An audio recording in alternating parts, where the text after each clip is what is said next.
kabar radiografer yang super? Assalamualaikum warahmatullahi wabarakatuh. Senang sekali saya Mas Hari Ali dapat kembali menjumpai Anda dalam rangka melakukan pembelajaran syariah radiologi.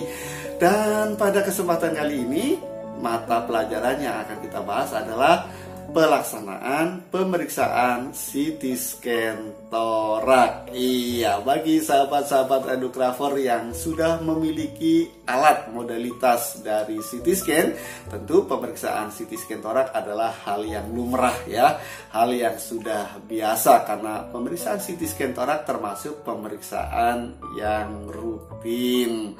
Baik, sebelum kita bahas lebih terperinci, terlebih dahulu saya ingin menyapa kepada sahabat-sahabat radiografer yang baru saja menemukan channel ini.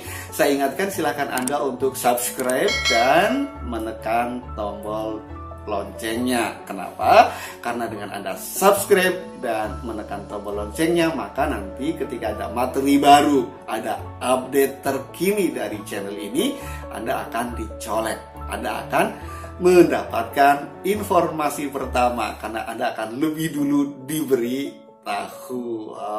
Oke, terima kasih bagi sahabat-sahabat yang sudah subscribe.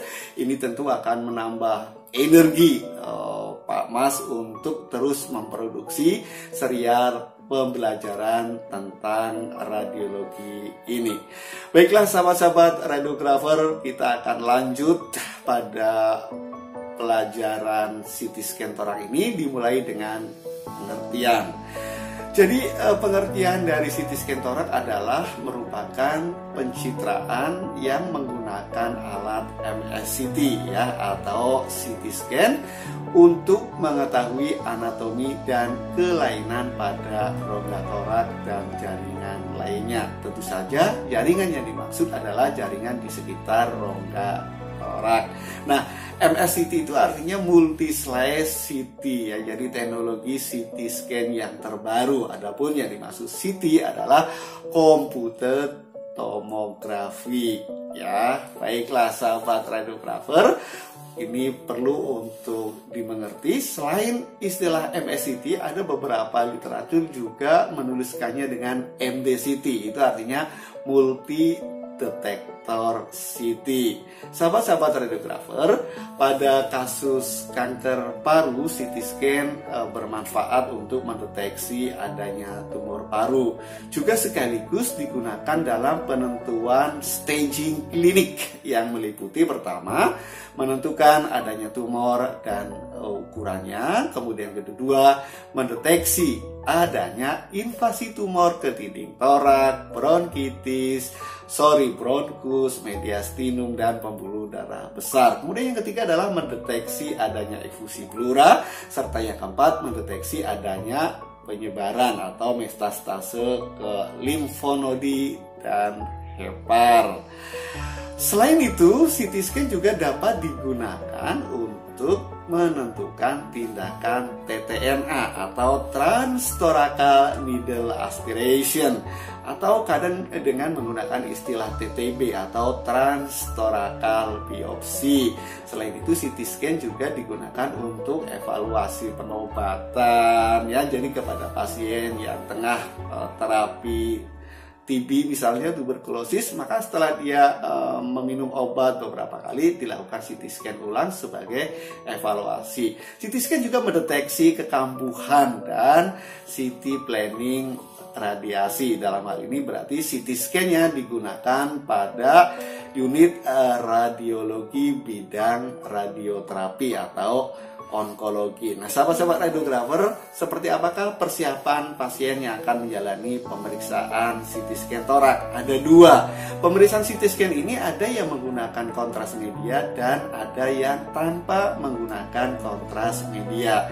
Pada pasien yang tidak menggunakan kontras media, maka tidak perlu persiapan. Dengan demikian, begitu pasien datang membawa amprahan ya, surat permintaan scanning, maka oleh petugas administrasi akan langsung dijadwalkan ya sesuai dengan urutannya, sesuai dengan kemampuan alat ini, kapan persiapan siap dilakukan, STM radiografernya siap, kemudian alatnya juga sudah siap, nah baru dilakukan pemeriksaan. Tetapi kepada pasien-pasien yang harus menggunakan dengan kontras media, maka diperlukan persiapan. Apa saja? Yang pertama adalah ureum kreatinin. Ini merupakan hasil tes dari laboratorium ya, untuk mengetahui kadar ureum dan kreatinin si pasien.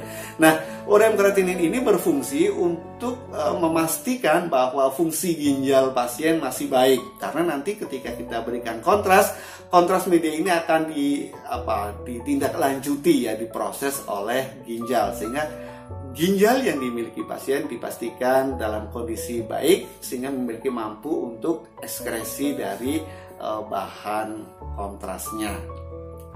Bagaimana kalau misalnya pasien ini ginjalnya bermasalah tetapi memang harus dilakukan CT scan dengan kontras media? Tidak jadi soal sepanjang pasien ini sudah terjadwal untuk dilakukan hemodialisa ya, sehingga begitu selesai pemeriksaan CT scan langsung dibawa untuk dilakukan proses cuci darah.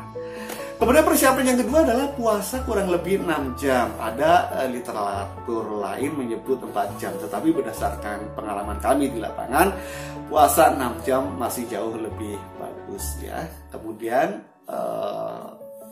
persiapan berikutnya adalah informed consent. Artinya pasien kita sodori formulir untuk persetujuan tindakan medis. Tentu saja pasien sebelum kita sodori formulir ini diberikan edukasi terlebih dahulu, dikasih penjelasan bagaimana proses dari pemeriksaan ini, apa risiko yang mungkin akan timbul, dan apa saja yang akan diberikan kepada si pasien ya. Dalam hal ini intervensi pemberian bahan kontras itu harus kita informasikan supaya tidak terjadi miskomunikasi.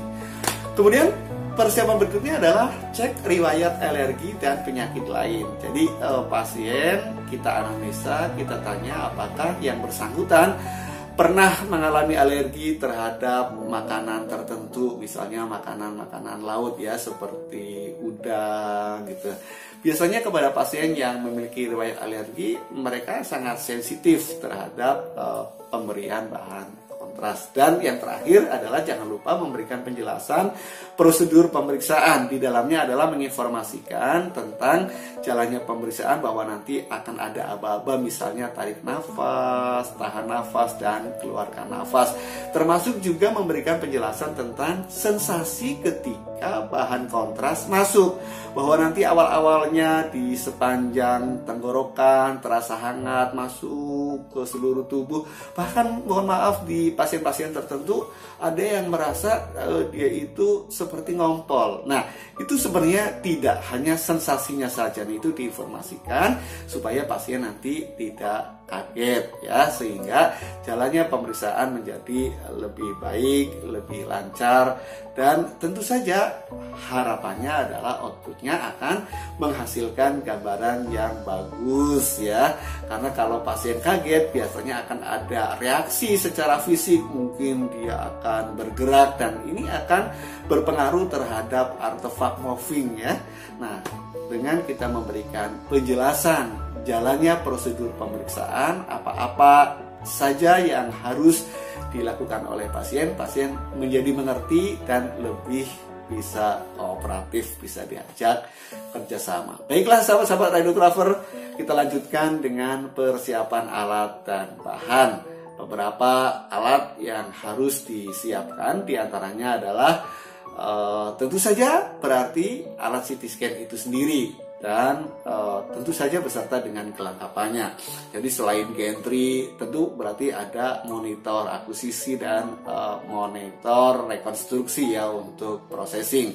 Kemudian tabung oksigen, perlu diingat jangan cuma tabungnya, tetapi benar-benar oksigennya tersedia dan siap dipakai. Kemudian yang ketiga adalah automatic injector, lebih baik apabila double shearing, kemudian juga printer. Bagaimana dengan bahan-bahannya? Nah, Karena ini pemeriksaan dengan menggunakan kontras media, maka tentu harus ada bahan kontrasnya atau kontras media tersebut. Kemudian ada needle gitu ya, dan segala perangkatnya. Ini merupakan contoh dari alat CT scan yang merupakan persiapan dari alat. Nah, kemudian di sampingnya di layar monitor Anda ada double searing injektor ya. Injektor ini double searing, bisa Anda perhatikan tanda panah merah yang sedang dibuat. Nah, ini adalah kode A misalnya ya, searing yang pertama. Ini isinya bahan kontras. Adapun searing yang sebelahnya yang diberi tanda panah warna kuning berisi NaCl. Nah, ini fungsinya untuk salin ya, untuk mendorong setelah kontras itu dimasukkan. Adapun gambar monitor yang di bawah ini menunjukkan dari fasilitas menu yang mengatur injektor tadi. Bisa Anda perhatikan kolom yang pertama paling atas yang 2,5 flow rate itu adalah flow rate-nya ya. Sedang sampingnya angka 10 itu merupakan jumlah NaCl yang akan diberikan. Jadi NaCl yang pertama itu merupakan untuk tes patensi. Bagaimana pemasangan jarum needle infus itu benar-benar dipastikan sudah masuk ke vena pasien dan berfungsi dengan bagus. Di bawahnya kemudian adalah bahan kontras dan kemudian salin NaCl ya. Itu semuanya menggunakan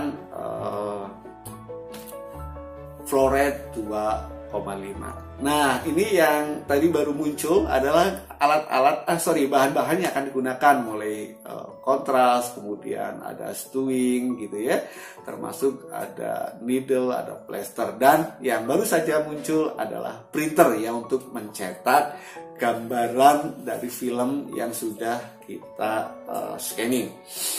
Persiapan bahan kontras media biasanya antara 60 sampai 80 tergantung dari berat badan pasien. NaCl siapkan saja 100 ml. Kemudian pasang Vasovic nomor 20 sampai 22 pada lengan pasien, dan untuk pemeriksaan CT NGU maka Vasovic minimal nomor 20 ya, lebih bagus lagi kalau 18 ya, karena nomornya semakin kecil berarti lubangnya semakin besar. Lakukan pretest untuk pasien yang memiliki indikasi alergi. Saat kita anamnesa kan dinyatakan alergi, maka perlu dilakukan tes. Kemudian ini adalah posisi pasiennya. Pasien tentu saja supine dengan head first ya, jadi kepala yang lebih dekat dengan gantry. Kedua tangan posisinya ada di atas kepala, kemudian kita fiksasi bagian kanan dan kiri dari torak, abdomen, dan kaki ini untuk safety supaya pasien merasa aman. Dan biasanya untuk pasien yang rawat inap tentu saja infus sudah terpasang sehingga nanti tidak direpotkan lagi untuk pemasangan infus ya, sehingga pemeriksaan tentu saja akan lebih cepat karena sudah terpasang dari ruang rawat inap. Sahabat-sahabat radiografer yang baik hatinya, kita sekarang menuju kepada teknik pemeriksaannya. Yang pertama adalah registrasi pasien ya, nomor identitasnya, kemudian nama pasiennya siapa. Tentu saja disesuaikan dengan data yang ada di rekam medik ya. Untuk rumah sakit yang sudah menjalankan HIS, Hospital Information Registrasi, itu lebih mudah karena tinggal klik saja. Body parameternya tentu saja adalah torak, kemudian lokator parameter sesuai area scanning, pastikan torak semuanya tervisualisasi. Kemudian zero positioning, artinya tinggi rendahnya, bagian atas dan bagian bawahnya itu benar-benar memadai sesuai dengan kebutuhan.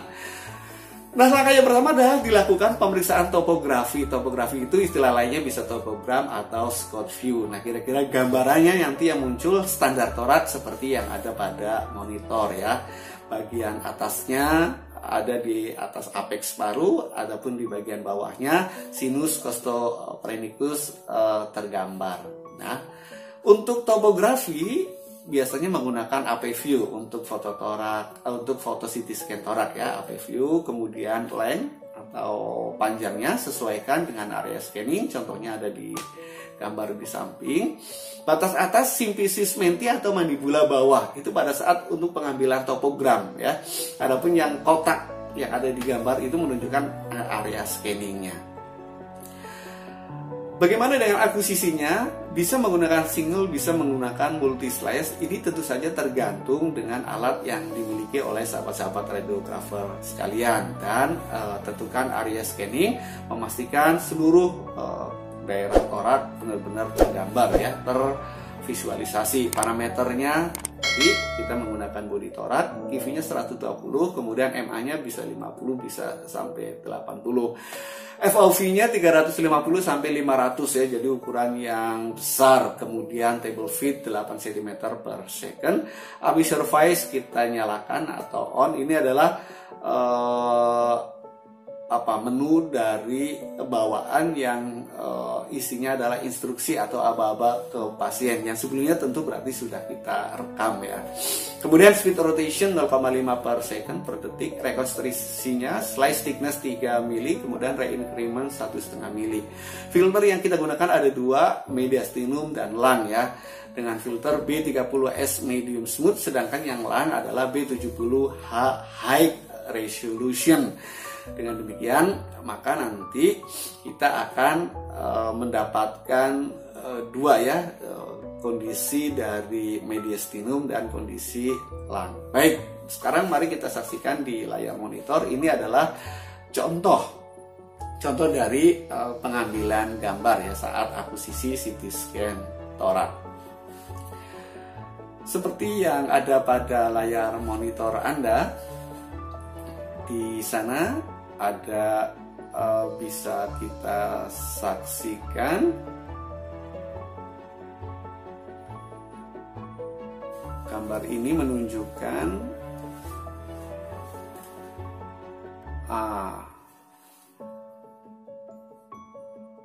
CT scan toraknya sudah dibuat. Itu adalah topografinya sudah siap. Sekarang kita akan menuju pada pemeriksaan non kontras ya. Nah, ini non kontrasnya masih sedang berlangsung. Kita perhatikan. Sahabat-sahabat radiografer yang baik hatinya, mohon maaf ternyata film yang sudah saya siapkan tidak support terhadap aplikasi ini, sehingga filmnya tidak dapat berputar. Sekali lagi mohon maaf. Namun demikian masih ada bisa kita petik pelajarannya, yaitu yang pertama, QV yang kita pakai adalah 120, adapun efektif dari MAS adalah 77 ya, walaupun untuk MA-nya bisa sampai 500, tapi ini adalah sudah gabung dengan second waktu ya MAS. Adapun delay adalah 5 second, artinya setelah kita menekan tombol start, maka 5 detik kemudian akan dilakukan proses scanning. Adapun scan time-nya atau waktu dari proses scan untuk pemeriksaan torak non kontras dalam hal ini adalah 6,79 second. Setelah selesai dilakukan pemeriksaan CT scan torak non kontras, dilanjutkan dengan CT scan dengan kontras media. Tentu saja yang kita gunakan menggunakan shearing dual shearing ya, injektor dual shearing, sebagaimana yang sudah kita sampaikan pada bab persiapan.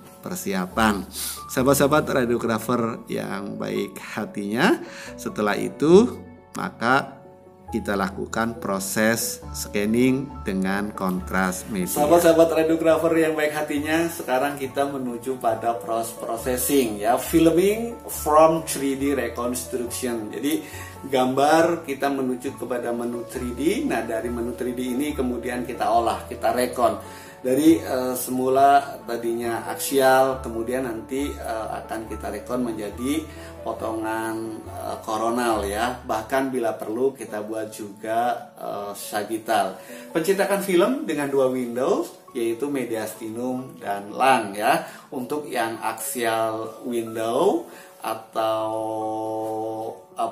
axial window paru atau lang itu B70H high resolution. Ini berarti high resolution ya biasanya. Nah, ini contohnya. Potongan aksial dari lang B70H, kemudian yang sebelahnya adalah potongan aksial mediastinum. Nah, ini B30H mediastinum smooth ya. Nah, ini adalah koronal ya. Kalau tadi aksial, ini contoh dari gambaran koronal. Demikianlah sahabat-sahabat radiografer yang luar biasa, yang semangat pembelajarannya tinggi. Inilah sedikit yang bisa saya sampaikan tentang CT scan toraks. Untuk sahabat-sahabat yang ingin lebih lanjut belajar tentang materi-materi radiologi, ini ada gudang materi radiologi yang free download. Alamatnya bisa Anda catat, Anda bisa bergabung di sana karena downloadnya gratis ya. Silakan bergabung, nanti kita ketemu di sana.